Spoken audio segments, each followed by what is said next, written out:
Good morning, everybody. My tech inabilities aside, Madam Chair, committee members, it's nice to be with you this morning. Thank you for the opportunity to speak before you today. I come to you as someone who has worked with families, agencies, and as someone who believes deeply that with the right training and support, Michigan's children in care can thrive. I'm here today because I know we can help achieve better outcomes for Michigan foster children. And the most effective, most cost-efficient, and most immediate lever we can pull is the training and support we provide to foster parents to create better outcomes for children in care.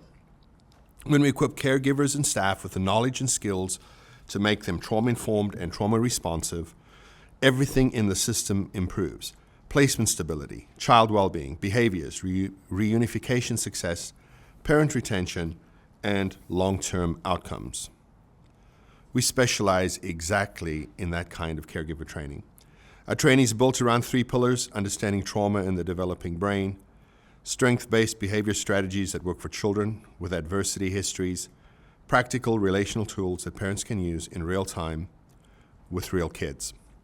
But before we get to the training, I want to tell you a little story. This is my family. That picture was taken on the Jersey Shore a couple of years ago. My wife wanted one of those, she said, one of those cool pictures where everybody's jumping in the air. And everybody just agreed because they got tired of mom asking. And you'll notice that very little effort is being made by the North family to get mom her picture. She's very enthusiastic about it. My wife, Kayla, over there. I just want to introduce you to this group. The far left is Addison. She is 14 years old because of the traumatic brain injury as a result of the severe abuse she suffered. She's developmentally about 20 months old. So just imagine a toddler in a 14-year-old's body. She has no sense of danger and has to be constantly supervised if she is awake. Next to there's my wife, Kayla, the young lady with the yellow New York on the black top. That's our daughter, Tori, who recently turned 21 years old. She was a 23-week micropreemie, was hospitalized for 4 months before she came home, and is doing amazingly well today. She's in college, she works a job, and is just doing great. Next to me on my left hand there is my son Tyler. He recently turned 23 years of age, and after quite a false start in the summer, moved out and is now living independently, holding down a job. And so we're really pleased for him. We were told the day we met him that he would not have the cognitive abilities to ever live on his own. Next to him is Joshua 17. He and Addison on the far left are biological siblings. And then next to him is Libby. Her name's Liberty. She'd be really mad if I introduced her as Liberty, so don't tell her if you meet her. Libby, she is 13 years old and a double national champion in volleyball. So she is quite the assassin. And then Brooklyn in the green top, who does musical theater, as you probably could have figured out from that picture. You can also tell that we went to New York the day before, and the guy in the corner of Times Square said that 3 for $40 was a really good deal on the hoodies, so we took it. I have learned more. I have been developed more as a parent and somebody who trains people. As somebody who trains people, by having to apply what I've learned in relationship with the people in that picture. Because ideas have no value if we cannot apply them correctly. Simon Sinek says to be a good leader, you need a vision and an ability to communicate the vision. I think that's 100% true. You can have all the information in the world, but unless you know how to apply it, it just won't matter, which is why our content not only wants to be trauma-informed. It's likely a word this group has heard many times over the years. But it's not just trauma-informed. We want to take the next step where we make parents, caseworkers, and any form of caregiver trauma-responsive, because that's what the children need. That's my wife and I, Kayla. We will be married 24 years next month. Before we started our family, we were on a boat ride outside of Cape Town, South Africa, and there were 8 orphans from a local orphanage. And we were so moved by how much joy those kids, all with physical disabilities, growing up in an orphanage, had. We got in the car and I said, I think we should adopt. And she smiled and said, I think so too. We came home, got licensed. We were foster parents for 10 years, had 30 placements over those years. We're TBRI practitioners. We have some other credentials. TBRI practitioner is probably the most important one in this context. We've done training for agencies, churches, schools, parents. And the reason that we've done all of those things is because we believe the entire community has a responsibility to care for the kids in their community. It's not just the parents. It's not just the state. Any single place where children live, that group, those adults need to understand trauma, and they need to understand how to help the children. It's not enough that the parents are trauma informed, because your kids spend more time at school, more waking hours at school than they do in your home. And so we have to affect every single environment the kids operate in. We have the Empowered Parent podcast. As Joe said, it's about 750,000 downloads now over the years. And then, as the previous picture said, we have 6 kids. I'm going to put some testimonials in the middle of this from some folks who've worked with over the years. Ryan and Kayla are truly the best in the business. They are able to take complex, brain-based, trauma-informed care and make it accessible, easy to understand, and even entertaining. I highly recommend them as a top-tier resource for foster and adoptive parents, churches, organizations, or anyone engaging with kids who've experienced trauma. And that is from Jamie Finn, who runs an organization out of New Jersey called Foster the Family. Dr. Bruce Perry, have any of you ever heard of Dr. Bruce Perry? I highly encourage you. He's written 3 books. Please consume all 3 of them. He has a book called The Boy Who Was Raised as a Dog. Dr. Perry is the go-to resource for the federal government whenever there is issues with children. He led the clinical team at the Branch Davidian standoff in Waco, led the clinical team at Columbine, the polygamous cult in El Dorado, Texas. He's the guy they call in to liaise with the FBI on how to deal with the situation if children are involved. I would suggest that Dr. Perry's work has done more to help people who've suffered trauma and adversity than likely any other person who comes to mind. The Boy Who Was Raised as a Dog, his second book is Born for Love, Why Empathy is Essential and Endangered. And I will tell you today that that book fundamentally changed how I viewed people. And it changed it for the better. And then he wrote a book called What Happened to You. He co-authored that with Oprah Winfrey. But this is a quote from The Boy Who Was Raised as a Dog. The more healthy relationships a child has, the more likely he will be to recover from trauma and thrive. Relationships are the agents of change, and the most powerful therapy is human love. This man's a psychiatrist and a medical doctor. And after all of his study, the practical application of his work, and what he has learned is that the most powerful therapy is human love. To treat children with kindness and curiosity is the secret. That picture of my family, what I meant to tell you is just some of the alphabet soup of diagnoses in that picture. We have a traumatic brain injury. We've got a couple of ADHD diagnoses. We've got a PTSD diagnosis, 2 FASD kiddos, anxiety. We got a lot going on in there. And I will tell you that we have a good relationship with all of those children today, because over the course of their lives, we chose to parent them with the principles that we teach anybody who will listen. And so I sit before you today telling you that it works because I know it works. This is the question we struggle with every day in our business. How do we help adults create places where children feel safe, welcome, and loved? How do we help adults create places where children feel safe, welcome, and loved? And so at the core of what we do is this equation. This equation was originally developed by a man named Dr. Bessel van der Kolk. I don't know if you've ever heard of Dr. van der Kolk.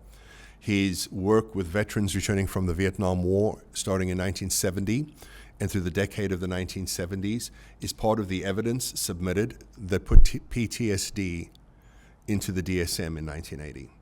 He's one of the 3 doctors that is credited with PTSD being an official diagnosis. You're a Veterans Committee.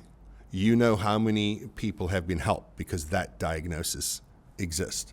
He said that if you want behaviors to change, you have to build relationships. And in order to build relationships, you have to the people have to feel safe.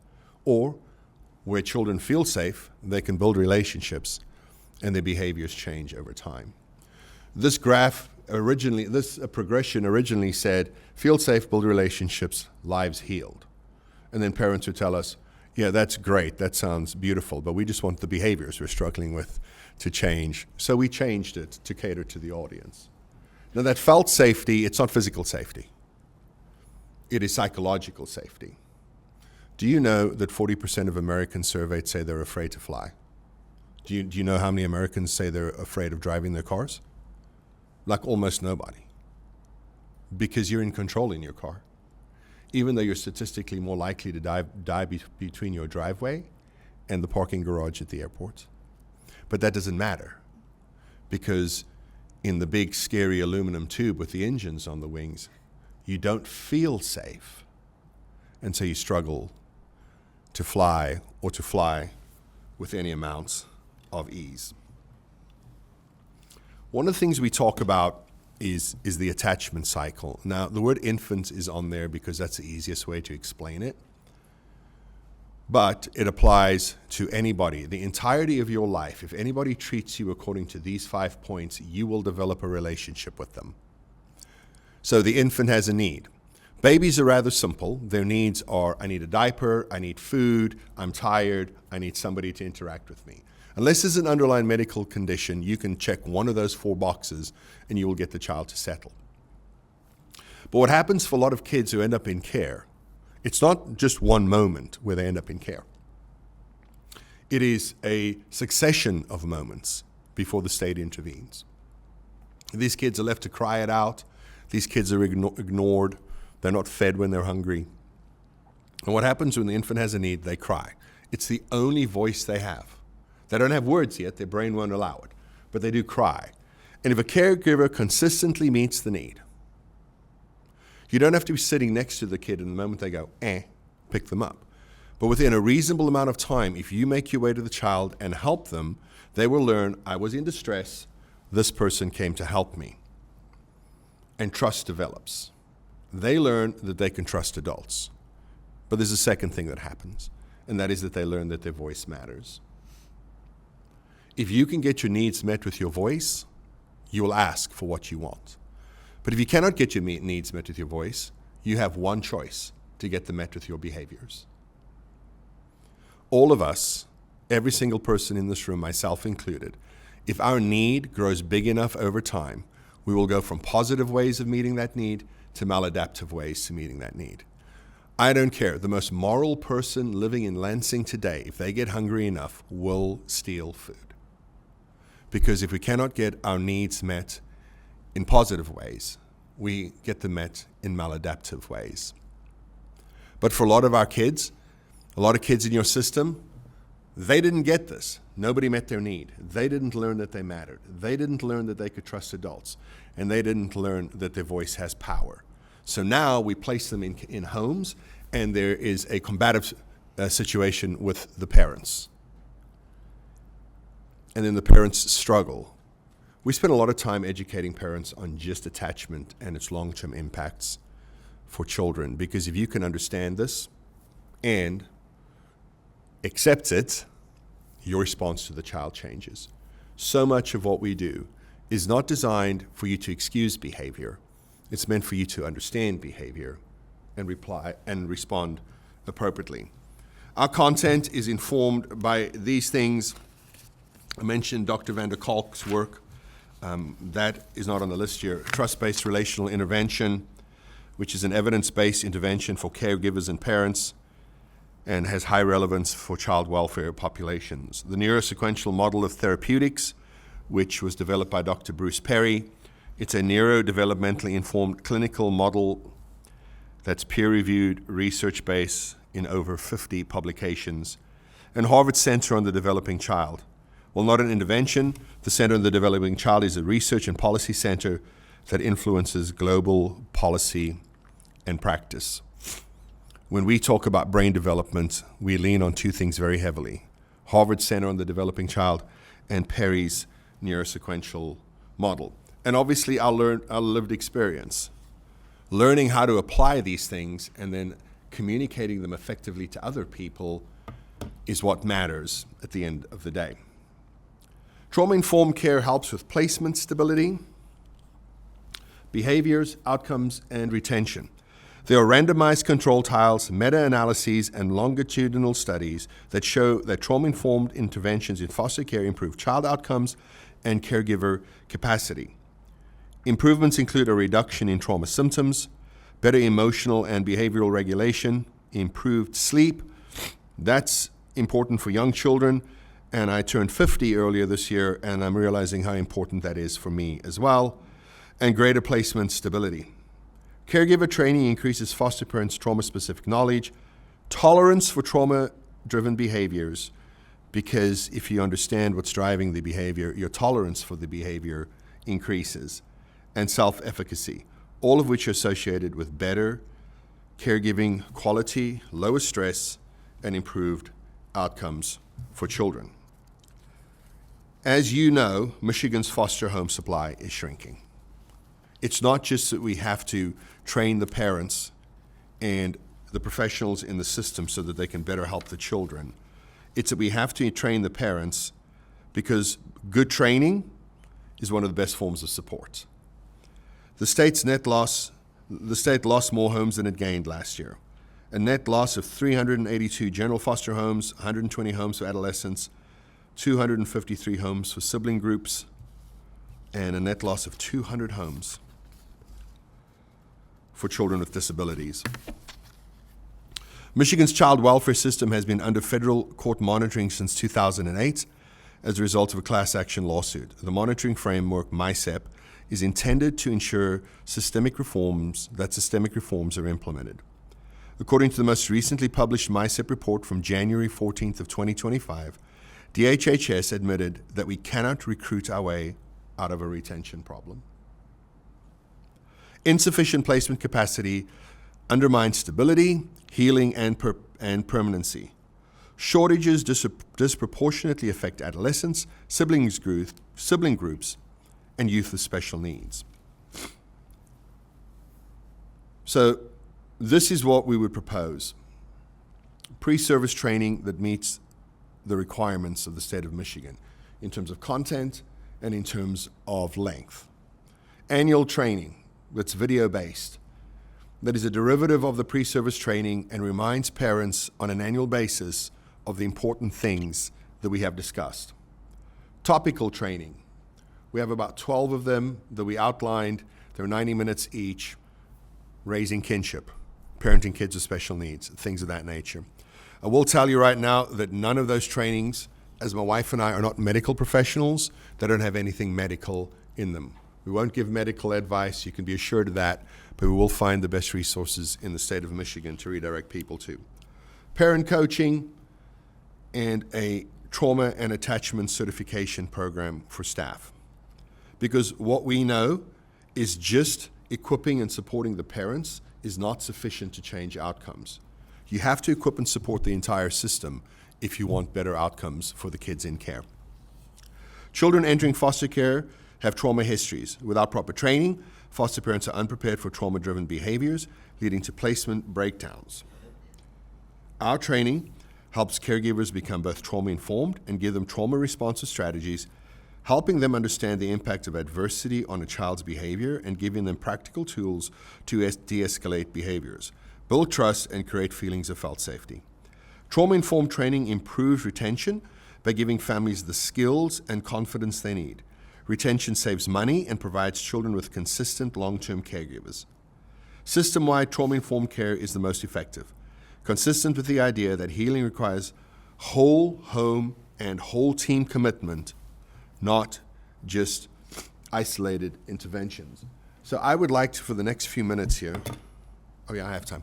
For the next few minutes here, show you a couple of slides that's incorporated in our training with parents and walk you through them just at a high level so you can understand what we talk about with parents. I've been using One Big Happy Homes trauma training with pre-service foster families since 23, and I've been teaching others as a state trainer for 5 years. Their training is great. It has everything you need to learn and teach others easily. Learning the new material was smooth, from train-the-trainer sessions to helpful scripts. They provide videos of the content being taught, which makes training prep a breeze because I can reference the videos whenever I need to. PowerPoint presentations, a trainer guide, handouts, quizzes, and many other resources that help you learn as you teach with confidence. Brittany is in charge of training for the state of Texas for the Bear Foundation. They're an organization out of Pennsylvania in 9 states across the union. But one of the things in our preparation, because we have no desire to come to Michigan and pretend like we have the answers for Michigan. What we want to do is we want to come to Michigan and equip people in the system so that they can effectively invest in the foster parents in the state of Michigan. We will train private agencies, state agencies to deliver the content, and part of it is my wife and I teach the content on video, so you can watch as a reference, as Brittany points out here as you prepare. You hit a home run with Illuminate. Illuminate is the product we use for ongoing training every year. It's truly the best resource I've ever seen for families. Your content is backed by evidence, along with your lived experience. You both bring a confident yet humble feel to everything you say. The reflection, questions, and family ideas take things from ideas and thoughts and move us to action and change. And that's Sherry Chapman. She runs an organization outside of Chicago that's a therapeutic organization for foster families. So we talk about developmental risk factors. Some of you may have seen some of this. I'm going to go pretty quickly through it here. The first thing we talk about, stress and harm during pregnancy. You're going to notice when you read those things, as you all already have, that none of that's actually specific to kids in the child welfare system. But we do know there are higher incidences of these things to the kids in the child welfare system. Stress and harm during pregnancy, whether that harm be due to substance usage by mom, whether that harm be to mom is being physically abused, whether that harm be because mom is ducking her landlord because she got an eviction notice on her door. It doesn't matter what the stressor is on mom's life. What we know happens internally is that there is an enormous increase in cortisol in mom's system, and that is passed on through the umbilical cord to the child. We're having really stressed babies born today because mom's pregnancy is a very stressful experience for her. Complications during delivery, these would be breech babies, emergency C-sections. You could argue that any form of a C-section is an emergency intervention, even if it's scheduled. But those are some of the typical complications during delivery. By the way, the more stress and harm you have during your pregnancy, the more likely you're going to have complications during delivery. And then the more likely you have complications during delivery, the more likely that the child will experience early medical trauma. And so the problem with our complex developmental risk factors here is it's never just one. And we need to understand that. Do you know that as little as 35 years ago, we had no idea that secondhand smoke was damaging to people? My dad tells the story of the night my older brother was born in 1975. Back then, the only people in the delivery room were the mom and the medical professionals. And the doctor came out to tell him that he was the proud father of a baby boy, and he had a cigarette in his mouth, the doctor, when he was speaking to my dad in the hallway of the hospital. Right? We always think that we know everything that there is to know. But there's so much more to learn. Do you guys remember when you had to tell them if you want to sit in the smoking section or the non-smoking section in a restaurant? When you wanted to sit in the smoking or the non-smoking section of an airplane? Have any of you flown on an airplane back in the day that had smoking and non-smoking? My dad smoked like 2 packs a day in my childhood. We flew from Johannesburg, South Africa, to London, England, which is 12 hours, in the smoking section of a 747. My clothing smelled like cigarettes when I got off the plane in London. Now we understand that secondhand smoke is very, very damaging to people. These next two, people tend to think of these as exclusively for child welfare, abuse, and neglect. Most states, if you see some maltreatment of a child, you need to report it to the abuse and neglect hotline. I don't know what it's called in Michigan. That's what it's called in Texas, the abuse and neglect hotline. But abuse, we break into 3, and this is from the ACEs. We have physical abuse, emotional abuse, and sexual abuse. Those 3 impact the child differently. That's why they're split into 3. Sexual abuse is, as you might guess, the most severe form of abuse that a child can endure. Okay? The neglect, you have physical neglect and emotional neglect. By the way, if you grew up in a house and neither of your parents said a kind word to you from the day you were born till the day you graduated from high school, you will be a very different adult from children who are not, hey buddy, here's a trophy, but just, I'm proud of you. You did a great job.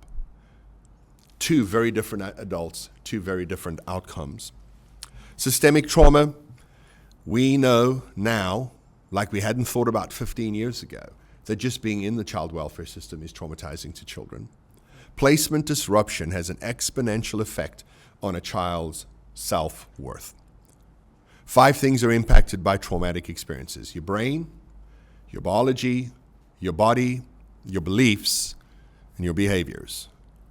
I would challenge you to find any part of a human being that's not impacted by those 5 categories.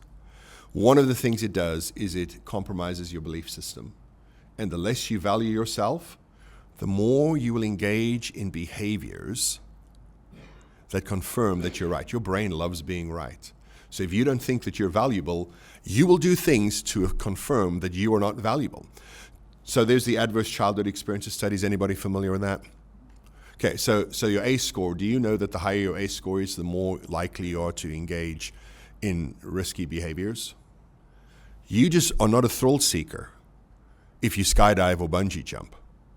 There's something in you that doesn't think your life's valuable enough to preserve.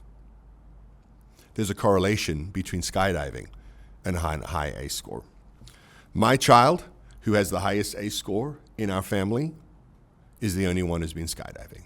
It's right in front of me. Okay? Systemic trauma moves. If you imagine how your self-worth is damaged when somebody comes at 11 o'clock at night with a badge and a gun and a car with red and blue lights on it, and then pulls you out of your home, they throw your things in a black trash bag and move you somewhere where you don't know.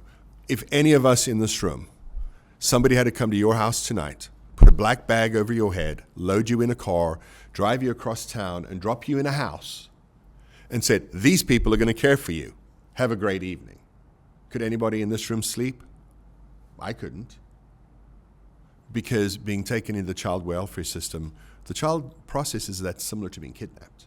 They're removed from the people they know and stuck with complete strangers across town. And they already don't trust adults. Now they're going to trust you? So foster parents started an enormous deficit. I remember our pre-service training 15 years ago. Nobody told me that. What they told is, you're going to see great behaviors because the kids are going to be so grateful that they're not in harm's way. Well, for those of you who are parents, you know that expecting gratitude from your children is a recipe for you being disappointed. Other trauma, this would be part of the household dysfunction of the ACEs: divorce, substance abuse, incarcerated relative, mental health issues, and then, why did my mind just go blank? Anyhow, there's 5 ACEs. I'll think of the other one and just randomly. Mother treated violently, that's the one. Mother treated violently. We put that in other trauma. This could also be if you lived through a hurricane. We worked with a family one time that was evacuated from Houston after Hurricane Harvey. The government removed her child because they declared that she had abandoned her child. In her recollection of Hurricane Harvey, she was gone for an hour to get supplies, left her child with her neighbor. 24 hours after she left her child with the neighbor, he called the police because their part of Houston needed to be evacuated, and she was nowhere to be found. Now you may go, okay, that's a weird response, but here's what we need to know about that woman. She had moved to Houston from New Orleans because her home had been destroyed during Hurricane Katrina. Her aunt and one of her cousins drowned in that hurricane. And so when the winds came up and her body was reminded of Hurricane Katrina, she lost all ability to function. And we'll get to that again in another minute. The negative impacts of a global pandemic on a child population is pretty well documented. We won't get into that here. And then screens. One of the top 3 things I get invited to speak on is the developmental risk factors of screens. All of you have some idea of how that's making the world a worse place today because of the constant usage of screens. I'll give you one example. Since 2006 to 2024, In 2006, I don't know how to say this correctly, so if I do it awkwardly, would you please forgive me in advance? You good? Chair, I need you to confirm that you're going to forgive. Thank you, ma'am. 25 years ago, suicide was almost an exclusively male practice. Today, amongst teenage girls, it's equal to boys. And those girls went through puberty with a smartphone. We cannot turn a blind eye. And so here's some of the distinctives about our training. I don't know anybody else who talks about the impacts of a global pandemic and screens on children. And so we feel like that better equips the parents to deal with the real world issues, because I don't know if you had stress and harm during pregnancy. I don't know if there were complications during delivery, but what I do know is that you were either abused or neglected because you're in the child welfare system. I know you lived through a global pandemic if you're over the age of 5, and I know you likely have access to a screen. So we want to make sure that people understand the negative effects of those things. This is from Dr. Perry's neurosequential model of therapeutics. I could either bore you or entertain you for 45 minutes on the slide, but since I only have about 5 minutes left, I'm not going to do that. Perry says that your brain develops in a sequence. Your brainstem, the primitive brain, then your limbic brain, which is where your amygdala and hippocampus live. Those are your emotions and your memories. Your memories are not pictures that you call up by scrolling through the Photos app on your phone. They're actually emotion-based stories that your brain tells you about something that happened in the past. And then your cortical brain, that's your thinking, learning, and executive functioning lives. Now, the interesting thing about your brain developing in this sequence is your brain also processes all information in this sequence. Can we play a game for just a minute? Children should be seen and not heard. Right, we could do 10 of those, but your brain's already programmed in the middle how to view children. And so when you got children who aren't just yes sir, no sir, yes ma'am, no ma'am kind of a kids, the parents bristle because they don't understand. The child has no capacity to trust you. What the child's memories, experiences have taught it and coded memories of is that adults hurt children. Their assumption then is that the adult in front of them who signed up, who went through training, is going to harm them. You have to overcome that deficit as a foster parent. You have to overcome that deficit as a foster parent. Your brain's primary function is to ensure the survival of the human being. It's its primary function. A couple of ways that it does that, it is an association-making machine. If Representative Johnson yelled at me every single time I saw her, I would assume that people who looked like her were mean. And then if I encountered somebody who had the same hairstyle and wore glasses similarly, I would be on the defensive before we started a conversation. Because not only does your brain make associations, but it also then makes assumptions. And we have to help caregivers understand that that's how the children are coming into your home. They're making associations and they're making assumptions. And once you get stuck in the middle part of your brain, you cannot get to the cortical part of your brain, where these things live. Impulse control, emotional control, flexible thinking, working memory, self-monitoring, planning and prioritizing, task initiation, and organization. For those of you who are married, I'll use this example because it kind of rats me out at my house. When you're having a discussion with your spouse and you're both getting more emotionally charged, at some point you will think, I can't believe that I married the most stubborn person in the world. But here's the thing about that. Oh, if you laughed, I know that happened already at your house. But here's the thing about that. Your spouse is thinking the exact same thing at the exact same time. You cannot be flexible when you're emotional, and so you get labeled as stubborn. Except adults get labeled as stubborn. Kids get labeled as defiant. And once you put a big red D around a kid's neck and label them as defiant, any environment they're in where adults have say over what happens, they're going to struggle in because the adults are going to view them as defiant. Remember this one? So I want to just literally close with this slide. This is from a book called The Whole Brain Child. They cleverly call this the handy model of the brain. Here's your primitive brain, your limbic brain, and then your cortical brain. When this information triggers something in your limbic brain, from a chemical standpoint, this part of your brain goes offline. You shut the Wi-Fi down on your computer, and they cannot be reached. So we have to learn how to reintegrate the child's mind before you can actually deal with them. And we have strategies for that. and that has proved to be indispensable. This is from Jamie Bartlett here in Grand Rapids, Michigan, earlier this year. We were in Grand Rapids. Jamie had invited us. She runs the adoption and foster care ministry at Crossroads Bible Church in Grand Rapids. She had invited us to come and speak at their foster parent appreciation dinner. She said, I love watching foster, adoptive, and kinship parents gather in the same room, deeply rooted in our city. I also know these stories these parents come in holding, the complexities of caring for kids from hard places, and the struggle and exhaustion it can bring.